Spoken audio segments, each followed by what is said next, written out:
जय शिव गोरक्ष। प्रिय श्रोताओं, आप सुन रहे हैं महर्षि वाल्मीकि द्वारा लिखी गई रामायण का पाठ। आज के पाठ में आप भाग 16 सुनेंगे।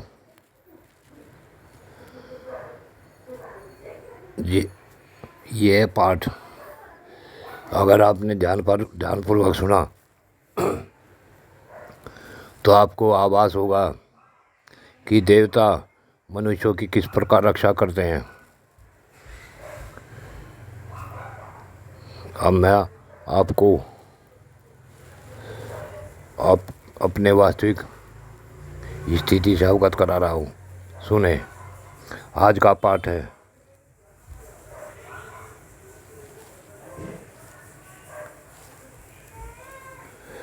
कि भगवान श्री हरि ने श्रेष्ठ देवताओं द्वारा इस प्रकार रावण वध के लिए नियुक्त होने पर सर्वव्यापी नारायण ने रावण वध के उपाय को जानते हुए भी देवताओं से यह मधुर वचन कहा।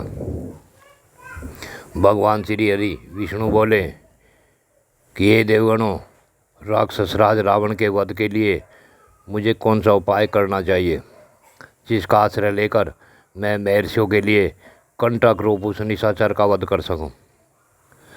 उनके इस तरह पूछने पर सब देवता उन भगवान अविनाशी श्री हरि विष्णु से बोले, हे प्रभु, आप मनुष्य का रूप धारण करके युद्ध में रावण को मार डालिए। उस शत्रुदमन निशाचर ने दीर्घ काल तक तीव्र तपस्या की थी, जिसे सब लोगों के पूर्वज लोक सृष्टा ब्रह्मा जी उस पर प्रसन्न हो गए थे।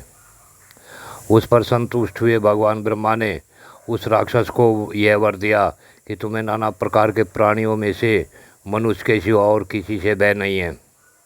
पूर्व काल में वरदान लेते समय उस राक्षस ने मनुष्यों को दुर्बल समझकर उनकी अवहेलना कर दी थी। इस प्रकार पितामह से मिले हुए वरदान के कारण उसका घमंड बढ़ गया है। शत्रुओं को संताप देने वाले देव, हे श्री हरि, वह तीनों लोगों को पीड़ा देता और स्त्रियों का भी अपहरण कर लेता है। अतः उसका वध मनुष्य के हाथ से ही निश्चित हुआ है। समस्त जीवात्माओं को वश में रखने वाले भगवान विष्णु ने देवताओं की यह बात सुनकर अवतार काल में महाराज दशरथ को ही पिता बनाने की इच्छा जाहिर की। उसी समय वे शत्रुदमन महातेजस्वी नरेश महाराज दशरथ पुत्रीन होने के कारण पुत्र प्राप्ति की इच्छा से पुत्रेष्टि यज्ञ करा रहे थे। उन्हें पिता बनाने का निश्चय करके भगवान विष्णु पितामह की अनुमति ले देवता और महर्षियों से पूजित हो वहाँ से अंतर्धान हो गए।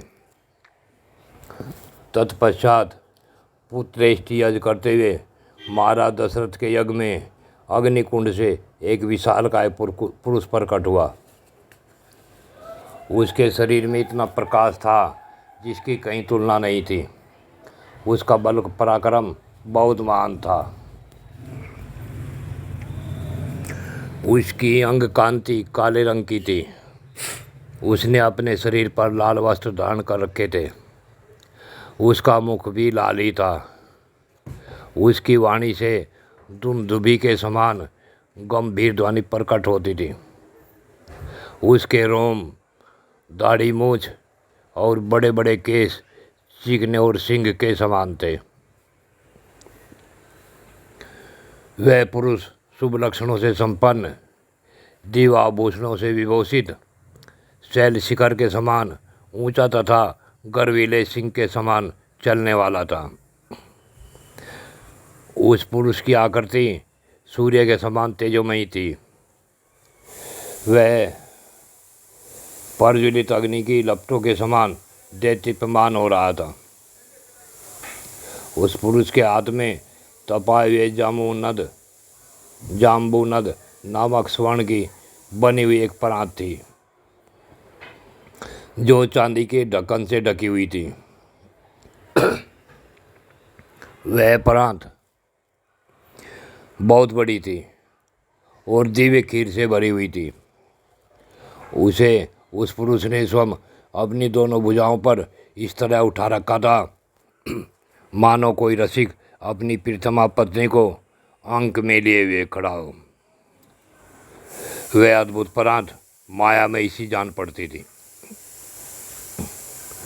अब वह अग्नि से प्रकट हुआ महान पुरुष राजा दशरथ की ओर देखकर बोला, हे नरेश्वर, हे महाराज दशरथ, मुझे प्रजापति लोक का पुरुष जानो।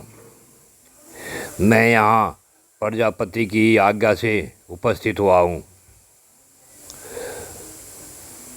अब तो राजा दशरथ ने हाथ जोड़कर उस महान पुरुष से कहा कि ये भगवान, आपका स्वागत है। कहिए, मैं आपकी क्या सेवा कर सकता हूँ। फिर उस प्रजापति पुरुष ने पुनः यही बात कही, हे राजन, तुम देवताओं की आराधना करते हो, इसलिए तुम्हें आज ये वस्तु प्राप्त हो रही है। ये नरश्रेष्ठ, यह देवताओं की बनाई हुई खीर है जो संतान की प्राप्ति कराने वाली है।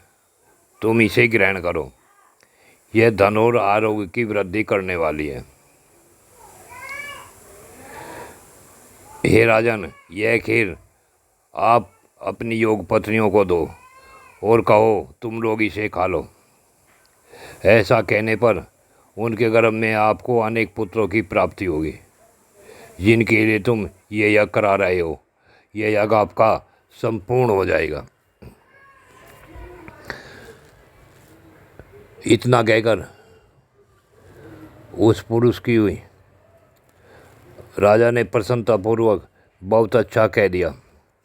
उस दिव्य पुरुष की दी हुई देवान्य से परिपूर्ण सोने की थाली को लेकर उसे अपने मस्तक पर धारण किया। महाराज दशरथ ने फिर उस अद्भुत एवं प्रिय दर्शन पुरुष को प्रणाम करके बड़े आनंद के साथ उसकी परिक्रमा की। इस प्रकार देवताओं की बनाई हुई उस खीर को पाकर महाराज दशरथ बहुत प्रसन्न हुए, मानो निर्धन को धन मिल गया हो।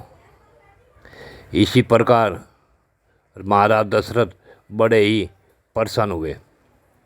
इसके बाद वह परम तेजस्वी अद्भुत पुरुष अपना वह कार्य पूरा करके उसी स्थान पर अग्नि में ही अंतर्ध्यान हो गया। उस समय राजा के अंतःपुर की स्त्रियां हर्षोल्लास से बड़ी हुई कांतिमयी किरणों से प्रकाशित हो ठीक उसी तरह शोभा पाने लगी जैसे शरतकाल के नैनाभिराम चंद्रमा की रम्य रश्मियों से उद्भासित होने वाला आकाश सुशोभित होता है। यज्ञ पूर्ण होने के पश्चात राजा दशरथ वह खीर लेकर अंतःपुर में गए और प्रथम बड़ी रानी कौशल्या से बोले, देवी, यह अपने लिए पुत्र की प्राप्ति कराने वाली खीर ग्रहण करो। ऐसा कहकर उस नृपश्रेष्ठ महाराज दशरथ ने उस समय उस खीर का आधा भाग महारानी कौशल्या को दे दिया। फिर बचे हुए आधे भाग को रानी सुमित्रा को अर्पण किया। उन दोनों को देने के बाद जितनी खीर बच रही उसका आधा भाग तो उन्होंने पुत्र प्राप्ति के उद्देश्य से कैकेयी को दे दिया। उसके पश्चात उस खीर का जो अवशिष्ट भाग बचा था उस अमृतोपम भाग को माँ बुद्धिमान महाराज दशरथ ने कुछ सोच विचार कर पुनः सुमित्रा को ही अर्पित कर दिया। इस प्रकार राजा ने अपनी सभी रानियों को अलग अलग खीर बांट दी। महाराज की उन सभी साध्वी रानियों ने उनके हाथ से वह खीर पाकर अपना सम्मान समझा। उनके चित्त में अत्यंत हर्षोल्लास छा गया। उस उत्तम खीर को खाकर महाराज की उन तीनों साध्वी महारानियों ने शीघ्र ही पृथक पृथक गर्भ धारण किया। उनके वे गर्भ अग्नि और सूर्य के समान तेजस्वी थे। तीनों रानियां गर्भवती हो गई। तदंतर उन रानियों को गर्भवती देख राजा दशरथ को बड़ी प्रसन्नता हुई। उन्होंने समझा, मेरा मनोरथ पूर्ण हो गया है। जैसे स्वर्ग में इंद्र, सिद्ध, तथा ऋषियों ने से पूजित हो श्री हरि प्रसन्न होते हैं, उसी प्रकार भूतल में देवेंद्र, सिद्ध और महर्षियों से सम्मानित हो महाराज दशरथ संतुष्ट हुए थे। महाराज दशरथ को वहाँ आए हुए सभी ऋषिगणों ने, सभी ब्राह्मणों ने तथा मुनियों ने पुत्र प्राप्ति का आशीर्वाद दिया और सभी ब्राह्मणों का सम्मान करते हुए महाराज दशरथ ने उन सभी का वह सत्कार किया जो साधारण मनुष्य के वश से बाहर था। इससे आगे का भाग अगली कथा में सुने। जय शिव गोरक्ष।